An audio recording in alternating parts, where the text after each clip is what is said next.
আজকে আলোচনার বিষয় একটাই, ইন্টারন্যাশনাল ক্রিকেট কাউন্সিলের ক্ষতিটা আসলে কত? এটা কি টাকা দিয়ে মাপা ক্ষতি আর বিশ্বাস দিয়ে মাপা ক্ষতি? এ দুটোই কি এক জিনিস?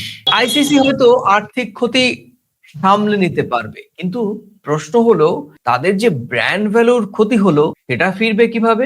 আমরা আজকের আলোচনায় বিশ্লেষণ করার চেষ্টা করি, তাহলে কি হবে? আইসিসির আর্থিক ক্ষতি সেটা কত, আর এই ক্ষতি ঠিক কাদের কাদের হবে, আর এই ক্ষতিগ্রস্তদের তালিকাটাই বা কি, আর ব্র্যান্ড ভ্যালুর ক্ষতি যেটা টাকায় কোনোভাবেই পোষানো যাবে না। প্রাসঙ্গিক প্রসঙ্গে প্রতিদিনকার মতো আমার সঙ্গে আলোচক বিশ্লেষক প্রথম কলকাতার ডেপুটি এডিটর পরমাশিস খোসরায় এবং সঙ্গে আমি সুব্রত আচার্য। পরমাশিস, তোমাকে প্রথম কলকাতা স্ক্রিনে স্বাগত।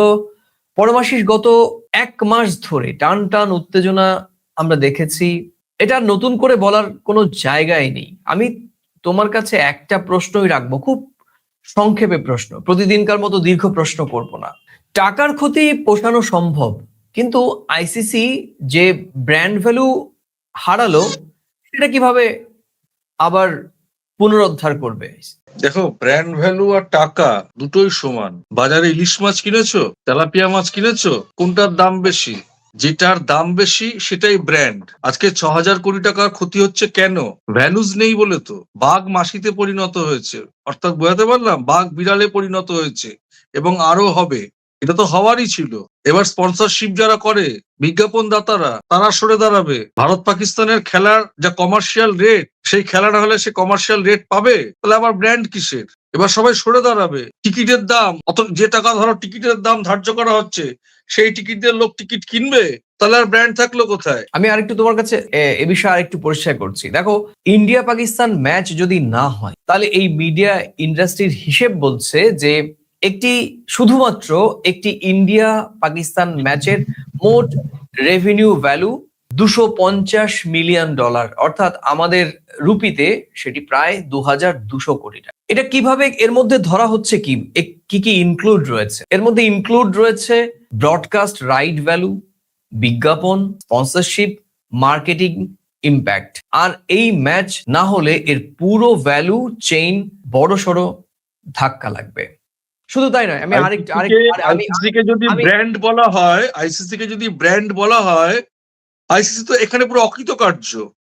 যে ছাত্র মাধ্যমিকে প্রথম হয় সেটা ব্র্যান্ড। সেই ছাত্র যদি আবার হায়ার সেকেন্ডারি দিকে ফেল করে, তখন আর ব্র্যান্ড থাকবে?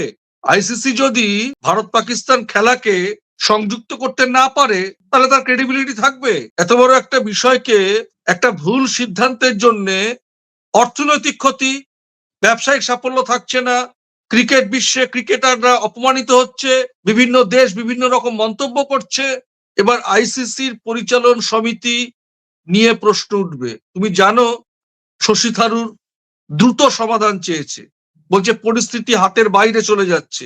কংগ্রেসের অত্যন্ত প্রাজ্ঞ বর্ষিয়ান সাংসদ, সম্ভবত তিনি 3 দেশকেই এই আলোচনার টেবিলে বসার জন্য অনুরোধ করেছেন। ভারত, এটা আমরা আগেই বলেছিলাম, এটা আমরাই বলেছিলাম যে দ্রুত যদি আলোচনায় না বসে, তাহলে পরিস্থিতি পুরো হাতের বাইরে চলে যাচ্ছে এবং এটা আইসিসির পুরোপুরি ব্যর্থতা। আমি একজন ক্রিকেট লাভার হিসেবে বলবো, একজন সাংবাদিক হিসেবে বলবো, একজন ক্রিকেটের দর্শক হিসেবে বলবো। আর 4 দিন পরে খেলা শুরু হওয়ার কথা। আমরা আরো একটু কঠোর আলোচনা সমালোচনায় ঢুকবো। পরমাশিস, আমি তার আগে শুধু আমাদের দর্শকদের একদমই পয়েন্ট টু পয়েন্ট কোন কোন খাতে এবং ভারতীয় কোন কোন কোম্পানি এই ভারত পাকিস্তান ম্যাচ না হলে ক্ষতিগ্রস্ত হবে, এবং আইসিসির এই তুগলুকি সিদ্ধান্তের জেরে আমাদের এই ক্রিকেটীয় অর্থনীতিতে বা এই ক্রিকেটের সঙ্গে যারা জড়িত তাদের যে সেক্টর, এই ক্রিকেট সেক্টর থেকে যে আয় হতো, তারা সরাসরি কিভাবে ক্ষতিগ্রস্ত হবেন আমি তোমাকে একটু পরিসংখ্যান দিয়ে জানাচ্ছি। দেখো, সবচেয়ে বড় ক্ষতি হবে ব্রডকাস্টের। বেসিক্যালি ক্রিকেট খেলা তো ব্রডকাস্টের মাধ্যমেই দর্শকদের কাছে পৌঁছয়, কারণ যে ভেন্যুতে খেলা হবে সেই ভেন্যুতে কত সংখ্যক লোক আর বসে ক্রিকেট দেখেন, যে তার থেকে অনেক গুণ বেশি ক্রিকেট দেখেন হচ্ছে বিভিন্ন ওটিটি প্ল্যাটফর্মে, টেলিভিশনে, বিভিন্ন ব্রডকাস্ট মাধ্যমে। এখন দেখো, এই সবগুলো এই ব্রডকাস্ট মাধ্যম থেকে প্রত্যাশিত যে বিজ্ঞাপন বাবদ আয় হওয়ার কথা, সেটি প্রায় ভারতীয় মুদ্রায় 2,000 কোটি টাকা। শুধুমাত্র ইন্ডিয়ার পাকিস্তানের ম্যাচটাকে বাদ দেয়া হয়, এখানে যদি আমরা ধরে নিলাম তর্কের খাতিরে এবং যা এই মুহূর্তে ক্যালকুলেশন, পাকিস্তান ভারতের সঙ্গে ম্যাচ বয়কট করবে এমনটাই মনে করা হচ্ছে, এবং সেক্ষেত্রে 15 থেকে 20% বিজ্ঞাপনের আয় নেমে যাবে, এবং শুধুমাত্র একটি ম্যাচ থেকে তাহলে হারাচ্ছে কত, একটি ম্যাচ থেকে আইসিসি হারাচ্ছে প্রায় 400 কোটি টাকার মতো। এটা কারণ হিসেবে কি বলা হচ্ছে? এর কারণ হচ্ছে যে এই এক ম্যাচেই সবচেয়ে বেশি বিজ্ঞাপন বুকিং হয়, বিশেষ করে এফএমসিজি, ফোন কোম্পানি, গাড়ি, ফিনান্স, এসব বড় ব্র্যান্ড এই ম্যাচেই সবচেয়ে বেশি টাকা বিনিয়োগ করে। দেখো, বিষয়টা হচ্ছে যে এই যে আইসিসি এই যে খেলাটাকে নিয়ে যে পরিচালনাগত দিক থেকে যে ত্রুটি বিচ্যুতির মধ্যে পড়েছে, যে বিতর্কের দানা বেঁধেছে, শশী থারুর যে বলেছেন এর আশু সমাধান হওয়া প্রয়োজন, তাহলে পরিস্থিতি পুরো হাতের বাইরে চলে গেছে বা চলে যাচ্ছে। তুমি শুনে রাখো, আগামীতে এই আইসিসি পরিচালন সমিতিতে যারাই আসুন না কেন বা এরাই থাকবেন কিনা, ক্রিকেটের সংক্রান্ত ক্রিকেট খেলাকে কেন্দ্র করে যে অর্থনীতি, যে ব্যবসা বাণিজ্য, সেটা কিন্তু বিজ্ঞাপনদাতাদের কাছে এই আয়োজক সংস্থা আগামী দিনে সবসময় একটা সন্দেহের দৃষ্টিতে এবং প্রশ্নের মুখে থাকবে।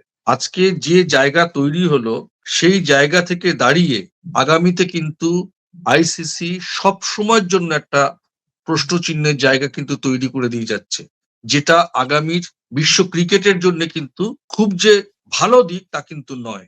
সেটাই তো প্রশ্ন, আর্থিক ক্ষতি আইসিসি পুষিয়ে নিতে পারবে এক বা একাধিক ম্যাচ করে, কিন্তু তাদের যে ব্র্যান্ড ভ্যালু ক্ষতিগ্রস্ত হলো, এই যে তুমি বললে বিশ্বাসযোগ্যতা, সেটা কি করে পোষাবে আইসিসি? সেটা তো দেখো, সেটা তো তাদের মানে এটাকে আবার তাদের রিফর্ম করতে হবে। সেটা রিফর্ম কিভাবে করবে, এই পরিচালন সমিতি থাকবে কিনা, আইসিসির অন্যান্য দেশ ইনভলভ রয়েছে, এই পরিচালন সমিতি আজকে যে প্রশ্নের মুখে পড়েছে, যে ক্ষতির মুখে পড়েছে, যে ব্যবসায়িক সাফল্যের মুখে পড়েছে, ক্রিকেটাররা বিভিন্ন দেশ যে বিতর্কের মধ্যে জড়িয়ে পড়ছে, ক্রিকেটারদের ক্রিকেটীয় সম্মান রাখা হচ্ছে না, ক্রিকেটীয় কালচার থাকছে না। বাংলাদেশের ক্ষেত্রে কি হলো সেটা আমরা দেখলাম। এটা ক্রিকেটীয় কালচার হতে পারে না। যে নিরাপত্তাই পাচ্ছে না, সে খেলতে আসবে কি করে? এটা বলায় সে তাকে বাদ দেওয়া হলো। পরিস্থিতি কোন দিকে যাচ্ছে? পাকিস্তান, ভারত পাকিস্তান শত্রু দেশ ধরে নিলাম, কিন্তু ক্রিকেট খেলায় তো শত্রু না। আজকে তারা পাশে দাঁড়ালো, ভারতের সঙ্গে তারা খেলবে না। পরিস্থিতি কোন দিকে যাচ্ছে, এর দায় কে নেবে? আইসিসি নেবে। যদি শুধরানোর পথ, তারা উত্তরণের পথ বা সমাধানের পথ না খোঁজে, তাহলে ব্র্যান্ড ভ্যালু কেন, আগামী দিন আইসিসি নিশ্চিহ্ন হয়ে যেতে পারে, ক্রিকেট দুনিয়া মুখ থুবড়ে পড়তে পারে। একদমই পরমাশি। কেন এই কথা বলছি, এর বাস্তবতা কি? বাস্তবতা আমরা দেখতেই পাচ্ছি। 7ই ফেব্রুয়ারি খেলা, 3 তারিখ পর্যন্ত কোনো ডিসিশন নেই। না, আমরা গোটা দেখো, আমরা পৃথিবীর আন্তর্জাতিক মিডিয়া এর ভ্যালুজ নিয়ে, ক্ষয়ক্ষতি নিয়ে প্রশ্ন তুলতে শুরু করেছে। আমাদেরও আলোচনার আজকে পুরোপুরি বিষয়, এবং আমরা সেটাই তুলে আনবার চেষ্টা করব যে আর্থিক ক্ষতি আইসিসি পুষিয়ে নেবে, বা আইসিসি হয়তো পুরনো তাদের যে লভ্যাংশের স্থিতি, সেখান থেকে কোনো কারণে তারা সেটা দিয়ে মিটিয়ে ফেলতে পারবে, কিন্তু তাদের যে আন্তর্জাতিক ক্রিকেট মহলে গোটা বিশ্বে ক্রিকেট নিয়ন্ত্রক সংস্থা হিসেবে তাদের যে ভ্যালু, বিশ্বাসযোগ্যতা, সেটা যে পরিমাণ একেবারে নামতে শুরু করেছে, সেটা কিভাবে তারা আবার ওপরের দিকে নেবে, সেটাই হচ্ছে আমাদের আজকের আলোচনার মূল বিষয়। আমি তোমাকে আরেকটি তথ্য দিচ্ছি, আমরাও চেষ্টা করব তোমার আলোচনার ফাঁকে ফাঁকে আমরাও চেষ্টা করব, যেহেতু আমরা বারবারই বলছি আর্থিক ক্ষতি থেকে যে আইসিসির যে ব্র্যান্ড ভ্যালু সেটা কমেছে, আমরা পরিসংখ্যান দিয়ে আমরা বোঝানোর চেষ্টা করব যে ব্র্যান্ড ভ্যালু এবং আর্থিক ক্ষতি কিভাবে ব্যালেন্স করবে আইসিসি। দেখো, আইসিসি কিন্তু নিজেই মানে শুধুমাত্র আইসিসির দেশগুলোকে, যারা ক্রিকেট খেলেন সেই দেশগুলোকে আইসিসি তাদের লভ্যাংশ বরাদ্দ করেন, এবং একটা বড় অংশ কিন্তু আইসিসি নিজের জন্য রাখে, কারণ আইসিসির একটা বিশাল স্টাফ আছে, সারা বছর তাদেরও স্টাফ চালাতে খরচ হয়, এবং সেখানেও বিশাল পরিমাণে আর্থিক একটা বরাদ্দ থাকে। আইসিসির তাহলে নিজের ক্ষতিটা কিভাবে হচ্ছে? দেখো, আইসিসির প্রথমে যদি আমি আইসিসির আয়ের উৎসটাকে ফাইন্ড আউট করি, তাহলে ক্ষতিটাও আমরা তুলে আনতে পারবো। যেমন আইসিসির প্রধান আয়ের উৎস হচ্ছে 3টে। একটা হচ্ছে মিডিয়া রাইটস, স্পন্সরশিপ, এবং আরেকটি হচ্ছে শেষ ইভেন্ট মার্কেটিং। এই 3টে পয়েন্ট থেকে আইসিসি তাদের মূল আয় করে থাকে। এখন প্রশ্ন আসছে, পরমাশি, যদি ম্যাচ না হয় তাহলে মিডিয়া রাইটস চুক্তি পুনরায় আবার আলোচনায় বসতে হবে। স্পন্সর ভ্যালু সেটা কমে যাবে এবং বিজ্ঞাপনদাতারা বা যারা স্পন্সর করছেন তারা হয়তো টাকা নাও দিতে পারেন বা বলতে পারেন যে না দেখো আমরা 1 কোটি টাকাতে তোমাদের সঙ্গে কথা বলেছিলাম, ঠিক আছে, সেখানে আমরা তোমাদেরকে 20 লাখ বা 50 লাখ টাকা দিচ্ছি যেহেতু কমিটেড। আবার একই সঙ্গে টুর্নামেন্টের সামগ্রিক বাণিজ্যিক একটা মূল্যও কমবে, কারণ ওই যে লাস্ট যে তথ্যটা সেটি হচ্ছে ইভেন্ট মার্কেটিং। ইভেন্ট মার্কেটিং এর বিষয়টিও একটা বড় বিষয়, কারণ এই ইভেন্ট মার্কেটিংটা কিন্তু পুরো একটা চেইন শুরু থেকে শেষ পর্যন্ত। এর মধ্যে ইভেন্ট মার্কেটিং এর মধ্যে কিন্তু media sponsorship, media rights sponsorship এবং গোটা ইভেন্টের সঙ্গে যারা যুক্ত রয়েছেন সেই সমস্ত বিষয় থাকে। ফলে আইসিসির কিন্তু সামগ্রিকভাবে কেন্দ্রীয় আয় সেটাও কিন্তু কমে আসবে একটি ম্যাচ না হলে। শোনো, মূল মোদ্দা কথা হচ্ছে যে জিনিসের কমার্শিয়াল ভ্যালু না থাকবে সেখানে মিডিয়া রাইটস, আমি তোমার খেলা দেখাবো না, দেখবো না, দেখাতে চাই না। যে জিনিসের জমাটি ব্যাপার না থাকে, ভারত পাকিস্তান খেলা বড় বড় সংস্থা দেখাতে চায়, ব্রডকাস্টিং সংস্থা। ভারত পাকিস্তান খেলা হচ্ছে না, ছোটখাটো ব্রডকাস্টিং সংস্থা তেল দিতে যাবে না। মূল বিষয়টা হচ্ছে কমার্শিয়াল ভ্যালু। কমার্শিয়াল ভ্যালু যদি না থাকে, সে কাকে মাইনে দিচ্ছে, কোন খাতে টাকা রাখছে, লভ্যাংশ রাখছে, লভ্যাংশ তো রাখতেই হবে। আমার মনে হয় কমার্শিয়াল ভ্যালু নয়, আমি তোমার সঙ্গে একটু দ্বিমত করছি। মূল বিষয়টি হচ্ছে ফেস ভ্যালু, বিশ্বাসযোগ্যতা। কমার্শিয়াল ভ্যালু ওই না না না, কমার্শিয়াল ভ্যালু মানে কি? কমার্শিয়াল ভ্যালু বলতে চাইছি যে আজকে আইসিসি যদি ভারত পাকিস্তান খেলা সংগঠিত করতে পারে, ধরো ইএসপিএন চ্যানেল, কথার কথা বলছি, তাদের চ্যানেলে ইএসপিএন বড় বড় খেলা দেখায়, তা এই জাতীয় খেলা দেখাতে গেলে কমার্শিয়াল ভ্যালুস, বিজ্ঞাপনের যে টাকা ধার্য হবে, ভারত পাকিস্তান খেলা না হলে সেই টাকা কি ধার্য হবে? ইএসপিএন খেলা দেখাতেই রাজি হবে না। মূল তো হচ্ছে অর্থ রোজগার, সে অর্থ দিয়ে ইএসপিএন খেলা করে, আমি বলছি ইএসপিএন খেলা দেখাবে কি করে, কারণ তার খেলা দেখিয়ে তো তাকে বাণিজ্য করতে হবে। অবশ্যই ভারত পাকিস্তানের টান উত্তেজনাই না থাকে, 22 গজের যুদ্ধই না, মূল ব্যাপারটা তো তাই, মূল ব্যাপারটা তো জমজমাটি খেলা। ইএসপিএন কে তো আর কেউ ডোনেট করবে না, কোনো বিজ্ঞাপন ডোনেট করবে না, রাইট? জমাটি খেলা। ভারত পাকিস্তান খেলা না হলে ইএসপিএন রাজিও হবে না। আর কথার কথা বলছি, তুমি আমরা কেউ টেলিভিশনের সেটের সামনে বসবো, আমরা ওটিটি বসবো না তো, আমরা টাকা খরচা করে, ইন্টারনেট খরচা করে দেখবো। আমাদের মূল বিষয় হচ্ছে এই অর্থনৈতিক ধস, বিশ্বাসযোগ্যতা হারানো, সব কারণটা কি? সব কারণটা মস্তিষ্ক প্রসূত। কোন ইগো কাজ করছে?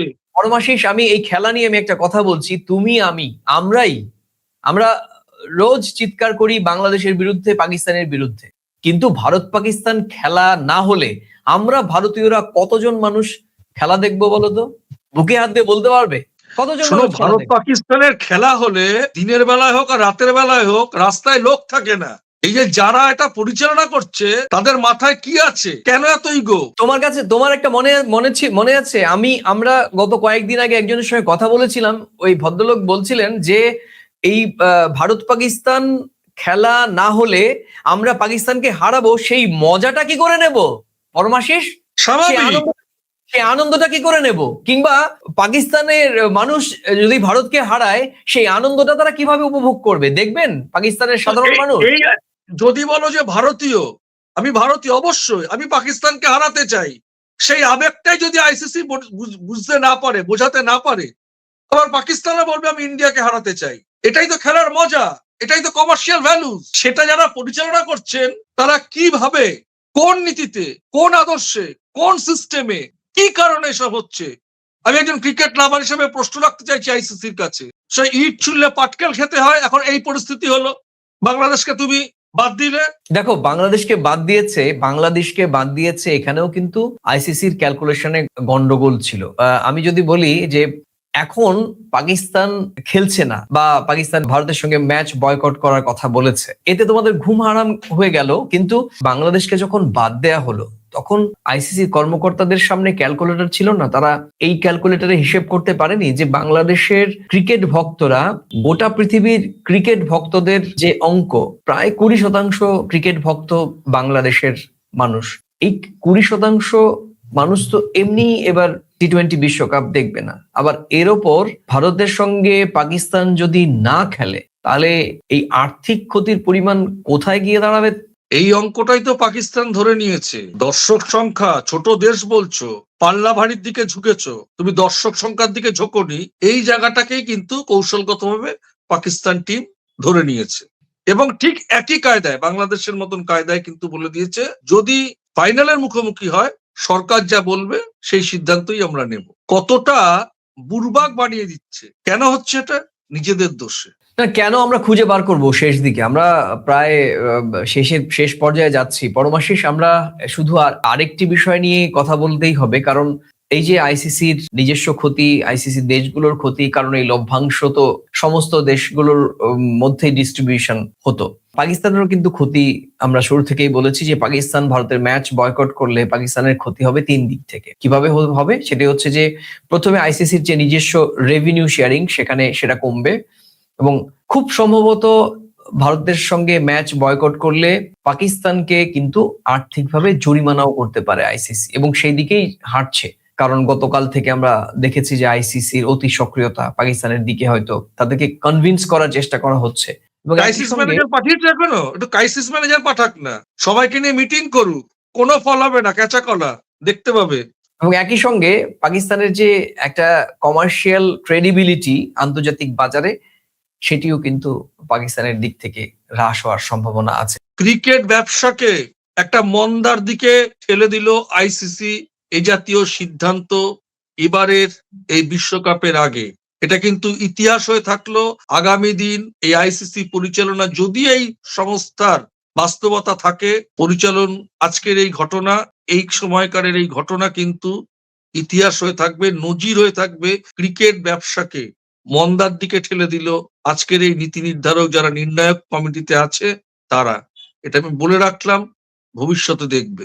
দেখো, আমরা শুরুতেই বলেছি যে আইসিসি তাদের আর্থিক ক্ষতি পুষিয়ে নিতে পারবে, কিন্তু ব্র্যান্ড ভ্যালু আর আইসিসি ব্র্যান্ড মানে হচ্ছে 3টে বিষয়ের উপর দাঁড়িয়ে: 1 নিউট্রাল, 2 ফেয়ার এবং অ্যাপলিটিক্যাল। এই 3টেকে নিয়ে এখন একটা পারসেপশন তৈরি হচ্ছে। আইসিসি মানেই board of control for cricket in India, অর্থাৎ আইসিসি মানেই বিসিসিআই এর দুবাই অফিস। তুমি জানো যে সম্প্রতি আমাদের শারদা উগ্রা, ভারতের একজন বিখ্যাত ক্রিকেট বিষয়ক লেখক, তিনি মন্তব্য করেছিলেন, এবং এই মন্তব্য কিন্তু গোটা পৃথিবীর ক্রিকেট ভক্তদের কাছে চোখে আঙুল দিয়ে দেখিয়ে দিয়েছিল যে আইসিসি কি সত্যি দুবাইয়ের বিসিসিআই এর অফিস? কি বলবে? অফিস জারি থাক, যেখানকারই থাক, আমার জানার দরকার নেই। দুবাইয়ের অফিস আর বিসিসিআই অফিস একই হোক, একই মাথা পরিচালনা করুক। আমি পরিচালন পদ্ধতি নিয়ে কথা বলছি, যে পরিচালন পদ্ধতি বিশ্ব ক্রিকেটকে কিন্তু এই মুহূর্তে একটা আশঙ্কার দিকে ঠেলে দিয়েছে। নিজেরাও ডুবছে, ক্রিকেট ব্যবসাকে ডোবাচ্ছে, ক্রিকেটারদেরকে অসম্মানিত করা হচ্ছে, এবং যে যে দেশ অংশ নিতে যাচ্ছে, আজকে বোর্ড অফ ডিরেক্টরস কে সবকটা কমিটিকে ডেকে বৈঠক করুক। এখন পাকিস্তানের পক্ষে কে যায় দেখা যাক, ক্রাইসিস ম্যানেজার পাঠাক। এত কিছু করে বাংলাদেশকে বাদ দিয়ে ভাবলো উত্তরণের পথ আমরা সফলতা পেয়ে গেলাম। শুধু সবে তো পাকিস্তানকে নিয়ে সমস্যা শুরু, আরো দেখো না কি হয়। একটা মিটবে আর একটা সমস্যা সে ঢুকবে। সবাই তখন সুযোগ নেবে, সবাই এখন একদমই সুযোগ নেবে, এবং নেওয়াটাই স্বাভাবিক। দেখো, তুমি যখন বাংলাদেশের কথা বললে, তাহলে সেই ফিরে যেতে হয় ফ্ল্যাশব্যাকে। মোস্তাফিজুর রহমান আইপিএল থেকে বাদ হলো, নিরাপত্তা অজুহাত এলো, কিন্তু আইসিসি সেটাকে ম্যানেজ করতেই পারলো না। আর সেই সময় থেকেই বার্তা গেল বাংলাদেশ আইসিসির কাছে অপ্রয়োজনীয়, শুধুমাত্র তাদের কাছে বড় দেশই গুরুত্বপূর্ণ। কিন্তু আজ বাস্তবতা, বাংলাদেশ বাদ, পাকিস্তান অনর, ভারত পাকিস্তান ম্যাচ অনিশ্চিত। আর এটাই প্রমাণ করলো আইসিসি তখনই নিয়ন্ত্রিত হয়ে গিয়েছিল। পরমাশিস, তোমাকে অনেক ধন্যবাদ। শেষ করব প্রিয় দর্শক, আজ আইসিসি হয়তো টাকার ক্ষতি পুষিয়ে নিতে পারবে বা নেবে অন্য ম্যাচ দিয়ে, নতুন স্পন্সরশিপ এনে, নতুন ফরম্যাটে খেলা পরিচালনা করে, কিন্তু তারা কি পুষিয়ে নিতে পারবে আদৌ? হারানো বিশ্বাস, হারানো নিরপেক্ষতা, হারানো দর্শক, হারানো ব্র্যান্ড ইমেজ, আর এই ক্ষতি ব্যালেন্স এবং শিটে। তুমি দেখো, শশী থারুর সাহেব বলেছে যে মুস্তাফিজুরকে বাদ দেওয়াটাও উচিত হয়নি চুক্তি করার পরেও। এত বড় খুব হাই এডুকেটেড একজন সাংসদ আমাদের লোকসভার, খুব ইন্টেলেকচুয়াল লোক, তারা কি বোঝে না? আমরা আগে থাকতেই প্রথম থেকেই বলেছি মুস্তাফিজুরকে কেন বাদ দেওয়া হয়েছে। আজকে ওনারা বলছেন বাদ দেওয়াটাই উচিত হয়নি। চুক্তি করার পরে। একদমই। যে বিশ্বাসযোগ্যতার কথা বললাম, কোনোদিন কোন ক্রিকেটার এরকম কোন আন্তর্জাতিক সংস্থার সঙ্গে বা আমাদের বিসিসিআই এর সঙ্গে বা যে কোনো দেশেরই, সব দেশেরই তো একটা ক্রিকেট কন্ট্রোল বোর্ড আছে তার নিজস্ব। আমি তো বলছি ক্রিকেটীয় কালচারে একটা অবিশ্বাসের ছায়া তৈরি করলো আইসিসি। একদমই। এই ক্ষতি যা ব্যালেন্স শিটে ধরা পড়বে না বা ধরা পড়ে না, কিন্তু এই খেলাটাকে ভেতর থেকে দুর্বল করে দিল বা দেবে। আজকের বাস্তবতা হলো আইসিসির ক্ষতি শুধু আর্থিক নয়, আইসিসির এই ক্ষতি অস্বস্তিগত। আর এই পুরো পরিস্থিতির দায় এককভাবে পাকিস্তানের নয়, এককভাবে বাংলাদেশেরও নয়, আর দর্শকদের তো নয়। এই দায় নিতে হবে শুধুমাত্র এককভাবেই আইসিসির। কারণ খেলায় নোংরা রাজনীতি ঢুকতে দিয়েছে তারাই, সংকট সামলাতে ব্যর্থ তারাই, আর আজ তার ফল ভোগ করতে হচ্ছে গোটা ক্রিকেটকেই বা ক্রিকেট ভক্তদের। প্রিয় দর্শক, আজ এ পর্যন্তই। আবার দেখা হবে নতুন কোনো বিষয়ে, প্রাসঙ্গিক প্রসঙ্গ নিয়ে।